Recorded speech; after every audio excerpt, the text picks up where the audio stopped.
सो hi friend, good evening. आज हम लोग इंडियन इकोनॉमी कवर करने वाले हैं, उसके 20 MCQs which are very important along with the explanation. ठीक है, और इसका पार्ट वन आ चुका है, ये पार्ट टू है। आज पार्ट वन आपको देखना है तो उसका जो वीडियो का लिंक है मैं डिस्क्रिप्शन में डाल दूंगा इस वीडियो के, पर पहले ये देखिएगा फिर वाला देख सकते हैं। वैसे आपको प्लेलिस्ट में भी मिल जाएगा, मैंने हर चैप्टर की हर टॉपिक की प्लेलिस्ट बना रखी है, उसमें इकोनॉमी में मिल जाएगा आपको। ठीक है, तो पार्ट टू स्टार्ट करते हैं। चलिए, पहला question, what is the share of agriculture and allied sectors in the gross value added of the country at the current prices? Basically आपको agriculture का share बताना है and the answer is 16.5%. This is the official data from the economic survey of this year. तो इसको आप use कर सकते हैं ऑब्जेक्टिव क्वेश्चंस में भी और सब्जेक्टिव डेटा में भी यूज कर सकते हैं। पहले ये 18.2% था, पर इस साल रिड्यूस होकर 16.5% हो गया, तो थोड़ा रिडक्शन हुआ है। 16.5% इज द करंट डेटा। ठीक है, चलिए question number two, which state has the highest fish production in India? Highest fish production किस स्टेट में है? आंसर है आंध्र प्रदेश। ठीक है, ये नंबर वन पे है। सेकंड पे वेस्ट बंगाल है। थर्ड और फोर्थ पे Orissa and Tamil Nadu are close. ठीक है, इसमें कितना प्रोडक्शन है वो भी मिल जाएगा इकोनॉमिक सर्वे में, बट जाने की जरूरत नहीं, that is not very important कितना टन है, क्योंकि इकोनॉमिक सर्वे में हमें सेलेक्टिव होना पड़ता है, हर डेटा हम याद नहीं कर सकते। Ranking is important, actual data is not important over here. ठीक है, चलिए question number third, this is from the field of climate change and economics.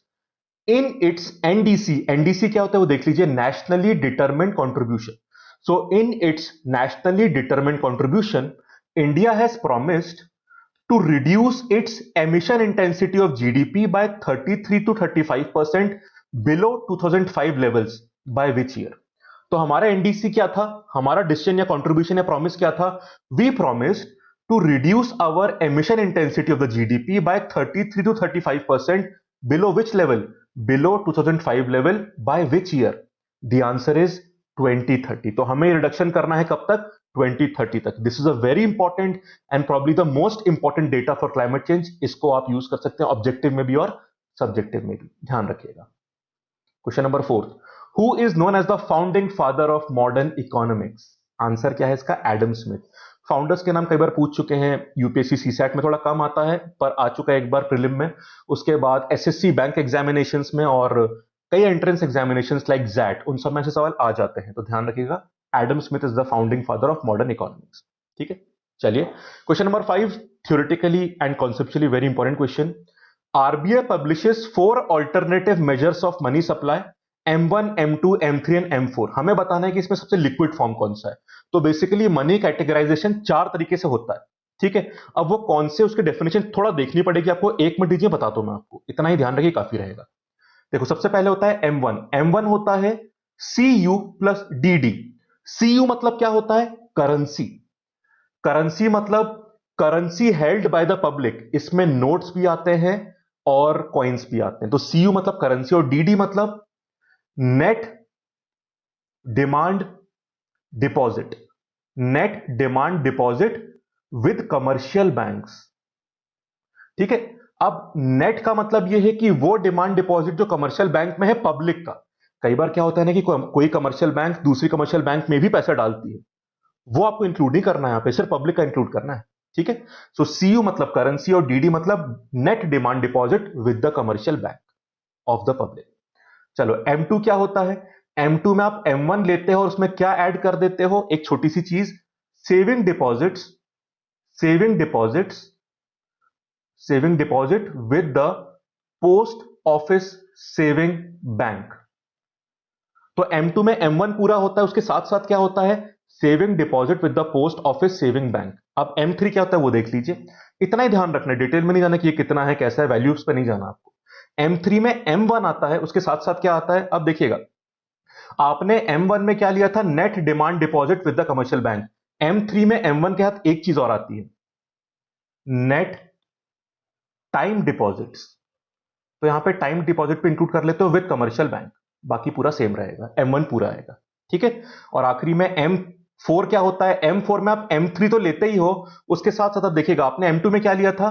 Post office saving bank का सेविंग डिपॉजिट, यहां पे पूरा ले लोगे आप, टोटल डिपॉजिट्स। सो M4 में M3 आता है plus total deposit, plus total deposit with post office saving organisation.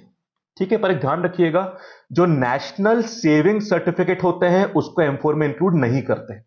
National saving certificate को M4 में इंक्लूड नहीं करते। तो समझ गए बात, इतना याद रखो, इतना ही काफी है। आप एनसीईआरटी में जो 11 की 12th की आती है मैक्रो इकोनॉमिक्स की, उसमें मनी चैप्टर में भी पूरा मिल जाएगा आपको, ये उतना याद करना काफी है। आपको रिपीट कर दूं बस आधे मिनट में। M1 क्या होता है? Currency plus net demand deposit with the commercial bank. उसके बाद M2 में M1 रहता है प्लस क्या ऐड करते हैं आप? Saving deposit with the post office bank, saving bank. M3 में M1 तो रहता ही है, प्लस आप कमर्शियल बैंक के साथ जो नेट टाइम डिपॉजिट है वो भी ऐड कर देते हो। और आखिरी होता है M4। M4 क्या होता है? उसमें M3 तो होता ही है, प्लस पोस्ट ऑफिस ऑर्गेनाइजेशन जो है उसका टोटल डिपॉजिट ऐड कर देते हो। यहां आपने सिर्फ सेविंग ऐड किया था M2 में, ठीक। प्लस जो नेशनल सेविंग सर्टिफिकेट होते हैं, नेशनल सेविंग सर्टिफिकेट, उसको आप M4 में इंक्लूड नहीं करते हो। बस इतनी कहानी देख लीजिए। अगली बात, M1 इज द, यहां पे देखिए लिक्विडिटी की बात हुई है ना, सबसे इजी फॉर्म ऑफ मनी क्या होता है? M1 is the most liquid, M4 is the least liquid. तो M1 सबसे ज्यादा लिक्विड है, M4 सबसे कम लिक्विड है, पहली चीज। और आखिरी चीज, M1 और M2 कहलाते हैं नैरो मनी, और M3 M4 कहलाते हैं ब्रॉड मनी, क्योंकि इसमें कैटेगरीज ज्यादा है। बस इतनी जानकारी काफी है कि चारों होते क्या हैं, द बेसिक्स। सबसे ज्यादा लिक्विड होता है M1, सबसे कम लिक्विड होता है M4। इन दोनों को नैरो बोलते हैं, इन दोनों को ब्रॉड बोलते हैं। बस इतनी जानकारी काफी है। क्वेश्चन क्या है वो देख लो, अब आंसर कर दोगे। Which is the most liquid form of money? M1 is the answer. A option answer हो गया, ठीक है। पर आप चाहें तो यहां पे स्क्रीन पॉज करके इसको एक बार रिवाइज कर सकते हैं। चलिए हम आगे चलते हैं। क्वेश्चन नंबर 6, एक स्कीम है स्टेट गवर्नमेंट की, कृषक कालिया स्कीम, बहुत फेमस स्कीम है, सक्सेसफुल स्कीम है। कृषक assistant for livelihood and income augmentation. देखिए स्टेट स्कीम्स कौन से स्टेट की है ये पूछ लेते हैं, पर एग्जैक्ट स्कीम नहीं पूछते फिर, ठीक है। आपको ये बताना है कि ये कौन से स्टेट की है, and the answer is Odisha. ये ओडिशा की स्कीम है, पॉवर्टी एलिविएशन के लिए, पॉवर्टी खत्म करने के लिए और फार्मर डेवलपमेंट के लिए। तो फार्मर वेलफेयर के लिए स्कीम है कालिया स्कीम, ओडिशा स्टेट की। क्वेश्चन नंबर 7, एक इंस्टीट्यूट है यहां पे, उसका बताना है, ऑर्गेनाइजेशन है NILERD, फुल फॉर्म देख लीजिए, national institute of labour economics research and development. तो NILERD एक तरह की सेंट्रल ऑटोनॉमस ऑर्गेनाइजेशन है। ये किससे अटैच्ड है? The answer is NITI Aayog, ये उससे अटैच्ड है। 1962 में बनी थी, अब ये नीति आयोग से अटैच्ड है। काम क्या होता है इसमें? बहुत सिंपल सा, आपको डेटा कलेक्शन और रिसर्च करती है ये फॉर लेबर डेवलपमेंट, उसके बाद ह्यूमन डेवलपमेंट, HRD वाले काम वो सब करती है। तो primary task research and data collection का होता है यहाँ पे, ठीक है। और जो हमारे नीति आयोग के वाइस चेयरमैन है मिस्टर राजीव कुमार, वो इसके जनरल काउंसिल के प्रेसिडेंट है, निलर्ड के, ठीक है। तो निलर्ड के जनरल काउंसिल, जनरल जो बॉडी होती है जनरल काउंसिल, उसके प्रेसिडेंट कौन है? Rajiv Kumar. Who is the vice chairman of NITI Aayog? Who is the chairman of NITI Aayog? Prime minister. Rajiv Kumar ji vice chairman है। समझ के बाद चलिए 8 क्वेश्चन, नेशनल डेवलपमेंट बैंक ये स्टैब्लिश किसने किया था? द आंसर इज ये ब्रिक्स ग्रुप की बैंक है, एक मल्टीपर्पज बैंक है जो डेवलपमेंट के लिए लोन्स वगैरह देती, ठीक है। अब ब्रिक्स क्या हो गया? ब्राजील, रशिया, इंडिया, चाइना और साउथ अफ्रीका। ये बैंक का ट्रीटी 2014 में साइन हुआ था, और बैंक कब से स्टार्ट होगी? 2015 से, ठीक है। इसका हेडक्वार्टर चाइना में है, शंघाई में, और $100 बिलियन का इसका इनिशियल फंड है। एंड एक बात और, हां, इसके हेड कौन है इस बैंक के? K V Kamath. K V Kamath is the head of national development bank. इतनी जानकारी काफी रहेगी, ठीक है। 9th क्वेश्चन, RCEP पे सवाल है, RCEP, ठीक है। RCEP मतलब रीजनल कॉम्प्रिहेंसिव इकोनॉमिक पार्टनरशिप। आपको बताना है इसमें कितने नेशंस ने हां कर दिए साइन करने के लिए। आंसर क्या है देख लीजिए, पहले मैं आपको पूरा समझा दूं। इसमें एशियान की 10 कंट्रीज आती हैं। There are 10 countries of ASEAN. What is ASEAN? Association of south east Asian nations, south east Asian. अच्छा, हम लोग इसमें आते हैं क्या एशियान में? नहीं, हम लोग साउथ एशिया में आते हैं। बांग्लादेश हो गया, इंडिया हो गया, भूटान, नेपाल, ये सब किसमें आता है? साउथ एशिया में। पर हमारे ईस्ट से साउथ ईस्ट एशिया चालू हो जाता है। हमारा नेबर कौन है? म्यांमार, वो साउथ ईस्ट एशिया में आता है। तो south east Asian area Myanmar से ही चालू होता है, फिर बाकी कंट्रीज आती है, जैसे कि म्यांमार हो गया, थाईलैंड हो गया, लाओ, Cambodia, Singapore, Malaysia etcetera. 10 countries हैं, ठीक, वो आती हैं। उसके बाद इसमें 6 और कंट्रीज हैं आरसीईपी में। वो कौन सी 6 देख लो। ऑस्ट्रेलिया, न्यूजीलैंड पड़ोसी हो गए। उसके बाद जापान होता है इसमें, चाइना होता है, साउथ कोरिया होता है, और इंडिया होता है। पर आप जानते हैं कि इंडिया ने आरसीपी से साइन करने के लिए मना कर दिया है, तो अब सिर्फ 15 कंट्रीज ने अश्योर किया कि वो साइन करेंगे आरसीपी में। 10 एशियान की और 5 ऑस्ट्रेलिया, न्यूजीलैंड, जापान, चाइना और साउथ कोरिया। इंडिया ने मना कर दिया है, बाद में मान जाए तो अलग बात है, फिलहाल तो स्टैंड है कि साइन नहीं करना है। ठीक है, तो 15 इज द आंसर। बाकी आरसीपी पर डिटेल वीडियो आप चैनल में देख सकते हैं। That was my first video जो चैनल में डाला था मैंने, आप देख सकते हैं। Question number 10, when was the first time that demonetisation happened in India? Answer है 1946। तो कहने का मतलब है पहले भी हो चुका है। सबसे पहले कब हुआ था? 1946 में, 1978 में भी हुआ था, 2016 में भी हुआ था। वो तो सबसे लेटेस्ट तो आपने देखा ही होगा, जो कि 8 नवंबर 2016 में हुआ था। ठीक है, इनकी एग्जैक्टली इनमें क्या हुआ था पिछले वालों में, उसका डिटेल वीडियो में बहुत जल्दी बनाऊंगा, तो अभी उस पर नहीं जाते हैं। पर पहले भी हो चुका है, and the first one was 1946, उतना ध्यान रख लो आप। ठीक है, चलिए question number 11, who is the chief economic adviser of India? And the answer is Krishnamurthy Subramanian. This is the answer. Factually very important question, personality related. उनसे पहले अरविंद सुब्रमण्यम थे, उससे पहले रघुराम राजन थे, और उससे पहले कौशिक बसु जी थे। तो क्रोनोलॉजी में लिखा है पूरा, बट आपको अभी वालों का नाम ध्यान रखना है। Krishnamurthy Subramanian is the answer. 12th question, Saubhagya scheme किसके बारे में है? इसका फुल फॉर्म बस सुन ली। फुल फॉर्म मतलब इसका मतलब क्या होता है? प्रधानमंत्री सहज बिजली हर घर, हर घर। तो आंसर क्या हो गया? It is about house hold electrification. ठीक है, तो हाउस होल्ड में पूरा इलेक्ट्रिफिकेशन हो जाना चाहिए, सारे हाउस होल्ड कवर हो जाने चाहिए। ये टारगेट है स्कीम का, सौभाग्य स्कीम। सहज बिजली हर घर, सहज मतलब इजी, सहज बिजली हर घर, ये इसका फुल फॉर्म। और इनिशियली प्रधानमंत्री भी आता है इसमें। प्रधानमंत्री सहज बिजली हर घर, सौभाग्य scheme it is about house hold electrification, simple. 13 question, 2020 और 21 का जो फाइनेंशियल ईयर है उसमें हमारे डिस इन्वेस्टमेंट टारगेट कितने रखे गए इस बजट में? बजट में अनाउंस करा था। Answer is, this is the answer, 2,10,000 crore. 2,10,000 crore rupees is the answer. अब इसमें ध्यान रखिएगा, एलआईसी में आईपीओ लॉन्च का भी प्लान है, और आईडीबीआई में कुछ सेल जो स्टेक्स है उनको भी सेल करने का प्लान है। तो उनसे भी कुछ पैसे इससे जुटाए जाएंगे, या फिर वहां से कुछ उस प्रोसेस से पैसे निकाले जाएंगे। आईडीबीआई का शेयर की सेलिंग की बात चल रही है, बीपीसीएल की भी सेलिंग की बात चल रही है, और एलआईसी का जो आईपीओ लॉन्च है, इनिशियल पब्लिक ऑफरिंग, उन सबको मिला के ये पूरा टारगेट बनता है, विच इज 2,10,000 करोड़ रुपीज। ठीक है, चलेगा।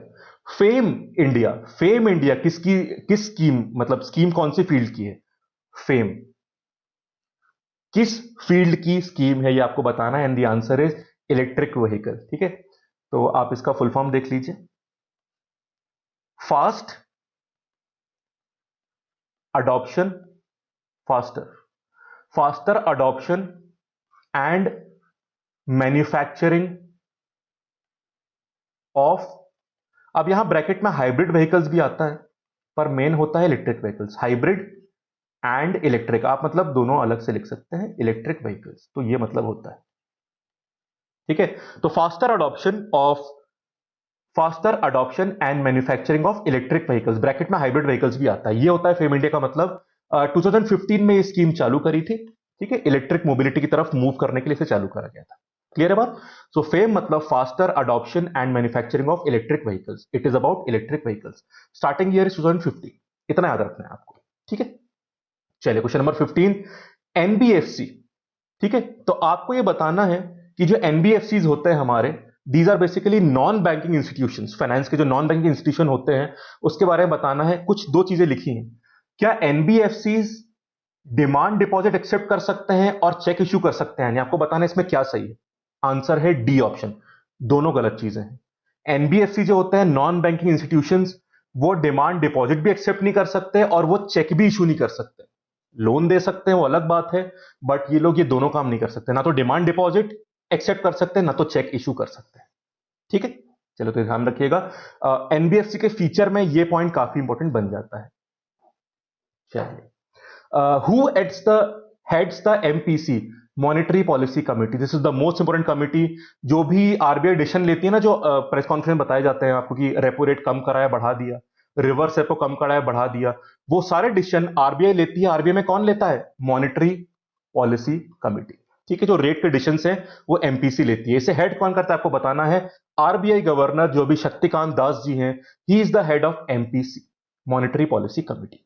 ठीक है, और एक सवाल और, एक प्रॉपर लीगल टारगेट दिया गया एमपीसी को, उनका मेन काम है इन्फ्लेशन टारगेटिंग, तो उनको एमपीसी को एक इन्फ्लेशन टारगेट दिया गया, भाई इतना ही रहना चाहिए, वो लेवल आपको बताना है, वेरी इंपॉर्टेंट। ये लीगल बाइंडिंग है, ऐसा नहीं कि it's just a casual thing, it's very important, legal binding. Answer है 4%। पूरा देख लो आप, एमपीसी को लीगली ये कंडीशन है कि उन्हें इन्फ्लेशन कहां तक रखना है, 4%।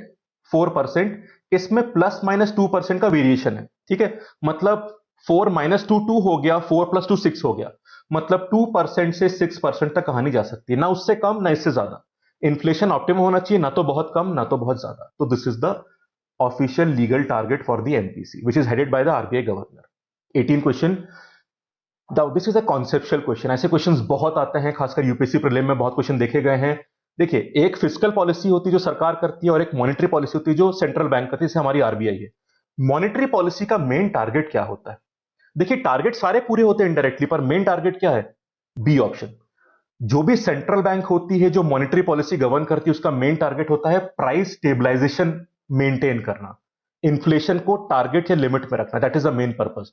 पॉवर्टी हटाना, जीडीपी ग्रोथ करना, या फिर इनकम इक्वलिटी कम करना, ये फिस्कल पॉलिसी का गोल होता है। मॉनेटरी पॉलिसी भी हेल्प करती है, मैं उसको डिनाई नहीं कर रहा, पर मॉनेटरी पॉलिसी का मेन काम होता है प्राइस की स्टेबिलिटी को मेंटेन रखना, मतलब इन्फ्लेशन ज्यादा मूव नहीं करना चाहिए, ऑप्टिमम लेवल पे बने रहना चाहिए।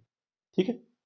19, who conducts open market operation? The answer is RBI. काफी फ्रीक्वेंटली उन्होंने करा भी है। देखिए, इसका मतलब बहुत सिंपल होता है, आरबीआई मार्केट में जो लिक्विडिटी होती है उसको मैनेज करने के लिए ओपन मार्केट ऑपरेशन करता है, मतलब जो गवर्नमेंट बॉन्ड होते हैं उनको या तो बेचता है या खरीदता है। अब अगर आरबीआई को मार्केट में लिक्विडिटी बहुत ज्यादा है और कम करनी है, तो वो गवर्नमेंट बॉन्ड्स में क्या करेगा, उनको बेचेगा। ठीक है, तो अगर गवर्नमेंट बॉन्ड मार्केट में जाएंगे तो लिक्विडिटी कम हो जाएगी, और अगर आरबीआई को मार्केट में लिक्विडिटी बढ़ानी है तो गवर्नमेंट बॉन्ड खरीदेगा, क्योंकि खरीदने के लिए उसको लिक्विडिटी मार्केट में देनी पड़ेगी। ठीक है, so this is the operation done by Reserve Bank of India to manage the liquidity in the market. Government authorise करती है आरबीआई को ओएमओ करने के लिए, ठीक है, जिसमें गवर्नमेंट बॉन्ड्स का खरीदा या फिर बेचा जाता है। और रिसेंटली काफी मैंने वीडियोस में भी कवर किया है, ऑफ लेट एक दो बार आरबीआई ने ओएमओ किया है for managing the liquidity in the market. So it's a essential intervention of RBI.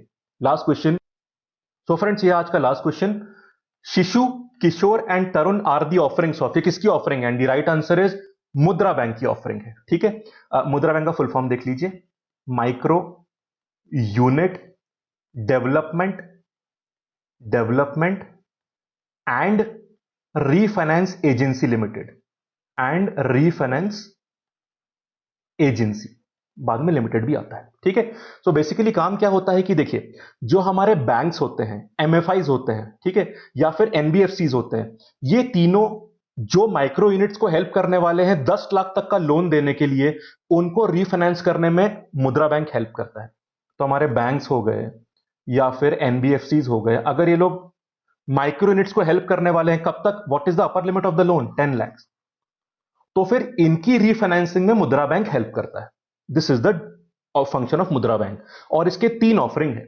शिशु मतलब अगर लोन अप टू 50,000 रुपीज का है, किशोर मतलब अगर लोन 50,000 से लेके 5 लाख तक का है, और तरुण मतलब अगर लोन 5 लाख से लेके 10 लाख तक का है। तो कैटेगरीज हैं, यही ऑफरिंग्स है मुद्रा बैंक की। फंक्शन समझ गए, it is for micro unit development. ठीक है फ्रेंड्स, तो ये थे टॉप 20 क्वेश्चन इकोनॉमिक्स के। पिछला वीडियो के भी लिंक इस वीडियो के डिस्क्रिप्शन में है, वो वीडियोस भी पूरा देख लीजिएगा, उसमें भी क्वेश्चन है काफी अच्छे, वो भी देख लीजिएगा। बाकी अब कल सुबह मुलाकात होगी आपसे टॉप 10 क्वेश्चंस के साथ। ठीक है, thank you, have a nice day. Video जरूर लाइक कर दीजिएगा। Good night.